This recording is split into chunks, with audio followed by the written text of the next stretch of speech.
iedereen zegt het, hoe belangrijk het is dat wij de mensen hebben die ook het werk kunnen doen en niet alleen kunnen bedenken. Mag ik jou hartelijk feliciteren daarmee en heel veel plezier. Ja, dankjewel. Een feestelijke uitdrukking voor Pieter Huisma op zijn werkplak SRI in Veenwouden. Want hij was treden op de Skill Heroes in het Laskjen. Het Nederlands kampioenschap voor mbo's kwam. Heel prestatie natuurlijk van Nederland. De komst en toen moest twee werkstukken meidjes moesten we daar. Hier van stiel, aluminium en RWS.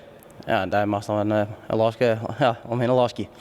Ja, wie dat wat pittig of toch te slag? Dit doe ik op mijn werk dagelijks, dit is net nee. Nou, het is die stiel en piep, dat is wel wat, de qua dikte is wel weer heel vaker wat ha. Maar dat oor, wat volle, finer, dat doen we hier net heel vol net. Dus dat is wel lastig. Maar voor de rest, dat is wel prima te doen. De tegenstanders vind ik heel goed. Pieter docht werk en leren. En is dus na zijn niveau studie ook al 4 dagen in de week aan het werk. Zijn begeleider Jappie Ellens is dan net grutsk. Prachtig mooi natuurlijk dat een van uw jongens daar Safia skopt had. Dat hebben we misschien heel veel een beetje wel verwachten, want Pieter is een hele goede laatste. Maar ik ben wel heel blij mee. Voor zijn jongen dat een hele prestatie om al Safia te wijzen in het laatste. Zoals wat moeilijk glaaswerk had weer door. Voor de moeilijke materiaal, titaan, nikkel.